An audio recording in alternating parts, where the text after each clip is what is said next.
Welcome to Masters of the Craft. I'm Joel Grimes with Joel Grimes Academy, and today we're going to talk about one of my favorite of all-time portrait photographers, Irving Penn. Now, hopefully you know that name, but if you don't, that's okay. I think he passed away mid-2000s, so he was 92 years old, so he's been around a long time. So when I studied photography, obviously it was a photographer we studied, but I was a landscape photographer when I was in school and college, and so I remember studying Irving Penn, but I think I was moved by his work, but I was like, well, I'm a landscape photographer. And it wasn't until later, after I got out of college, I started photographing portraits. Immediately, I remember going to a library and looking up Irving Penn stuff. And so to say that he had an influence on me, it would be understatement, because when you look at his work, you'll notice that there is a distinct style that he did with his portraits, and you could see maybe my stuff having somewhat of an influence from him. But what I liked about Irving Penn was that besides, I think he just had a way with people, but his lighting, I loved his lighting. Now, let me show you some work, and then we're going to take a look at this, and you'll immediately, if you don't know who Irving Penn is, you might recognize some of these iconic images. So let's see, what's a good one here? Let's see, I'm trying to think of, he did a lot of fashion work, beauty fashion work, but these are more of his portrait stuff here. You might recognize this one, which is one of his very famous ones. You might recognize the wedge wall. Oh, that's a little teeny one. Here's George O'Keeffe in the wedge wall. He did really tight stuff. Miles Davis, he did quite a bit of Miles Davis. I don't want to go too fast here, but let's see. I mean, he did some crazy stuff. For his time period in history, he was way ahead of his time. So let's talk about that. Why was he so special? And again, why did he have such an influence on me or in other photographers? So let's take a look at that, and I'm going to say that, and you hear me say this a lot, the biggest problem with photographers, as an overall arching kind of statement, is that a lot of us think like photographers. So you'll hear me say this all the time: don't think like a photographer, think like an artist.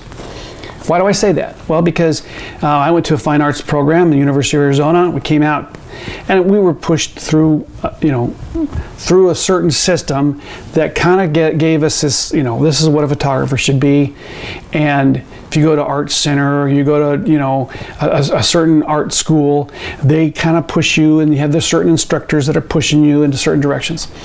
And so there's nothing wrong with that. I loved my degree, and I'm glad I went through that program. But it took me a long time to break out of my identity, which was an artist, which was a photographer, and then I had to think of myself, wait, I'm an artist with a camera or a set of tools, and then I can use my photography skills, but my end result is I have a vision as an artist. That's what's most important.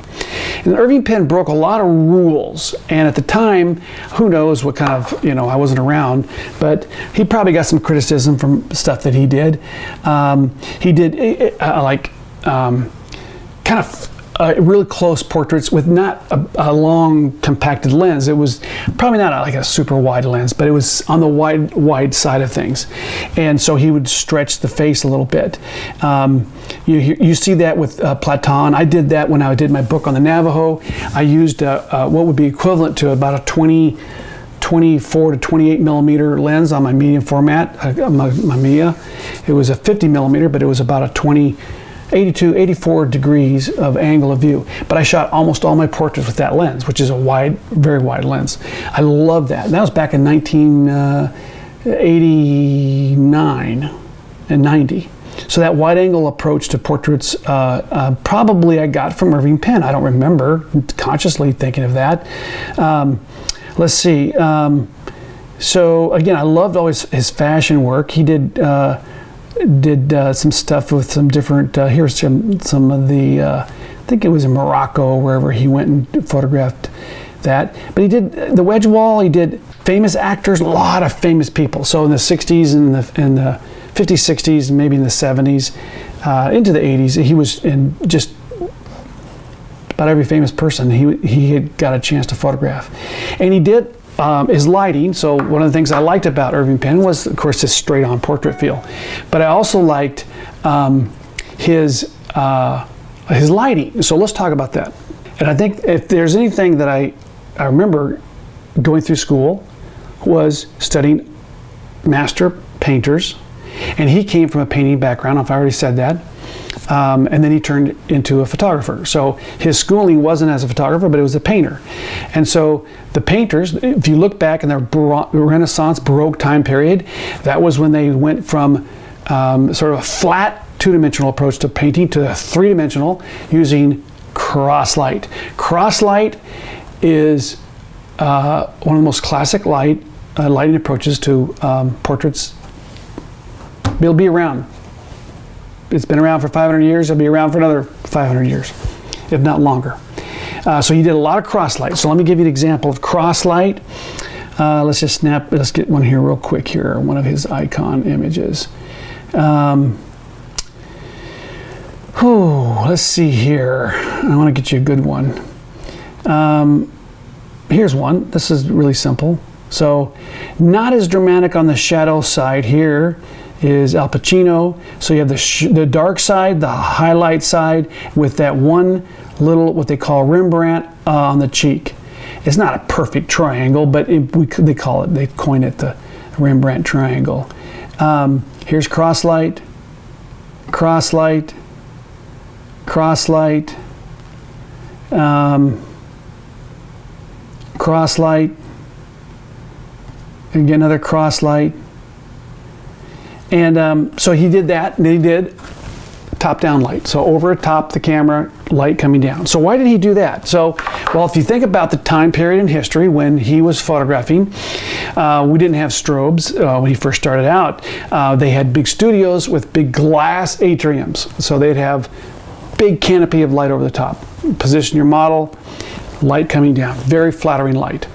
So let's look at some top-down light. This is top-down over the top. Let me see if I get a really good example of that.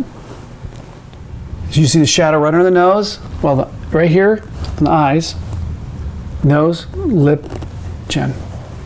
And that's how I gauge when I do my beauty fashion stuff or do a top-down. I just did all my Harley riders this last summer, top-down over the top light. So it's extremely flattering light. The cross light is very dramatic too. So I always say if you're going to learn top down or cross light, you can rock the world. So if you look at my edgy sports stuff, you'll see that I have top down light over the top, and then I have two edge lights coming along here. So it's really top down light with just a dramatic thrust of light on the edge. Or you can do one top down with one edgy light, or maybe a really soft, just a hint of an edge and then a real strong edge light. Or you can do cross light with one slight edge accent. But still cross light, still overhead light. So if you learn those two, that's the way if you really want to look at it, here's top down light. There's the shadow under the eyes, the nose, the lip, and the chin. The higher you get your light, the more contrast you have, the longer the shadows are as you drop it down. The bigger your source in relationship to the subject, the softer the light. I'd go through all this stuff, folks. You got to learn your lighting. And here's another top-down light. There's a shadow. That's a little bit harsher. But still, I think he did more cross light than anything else. And so here's another cross light portrait. Well, here's cross light on a female. But here's what I do. Every once in a while, it may be a year or two, I'll kind of just think about, I need a little inspiration. I'll type in Irving Penn, look up and stare at his stuff for about an hour. It's important to look at the masters in the past because it helps you forge your way through the future of what to do. And so, again, you've seen me. I've used the wedge wall. Where did I get that? Irving Penn. I'm not the first to do it. Here's, I think that's Grace Kelly. I can't see. No, it's not Grace Kelly. But there's the wedge wall. I do mine a little darker, a little more dramatic. But there's cross light, a couple. And that's a big bank off to the side. I go through all that and teach people how to do that lighting. To master that is one of the best lighting scenarios on the planet. So you have to learn that stuff and make a very good living doing that with cross light and top-down light. But go back to the masters and look. So don't be afraid to go even to look at the master painters, because you need inspiration. It gives you a foundation to build on, what's been done in the past. And then if you break rules, you know how to break them. So you don't break rules to break rules. You break rules because they fit your vision as an artist. So it's not about breaking rules. It's about just doing what you love. But if you love someone's work or a painter's work, study that work. Go out and create images that fit you, and you will be a force to be reckoned with. So, last thing I'm going to say, I often put up on a slide when I give a lecture about being an artist, I say, Ansel Adams, Henry Cartier-Bresson, Irving Penn. I say, what do they possess that you don't possess? It's a good question. Were they brilliant? Pretty smart, maybe. But I don't think they were geniuses. Or I say creative genius. Were they creative geniuses? I don't know about that. I think what they did is they spent a lifetime.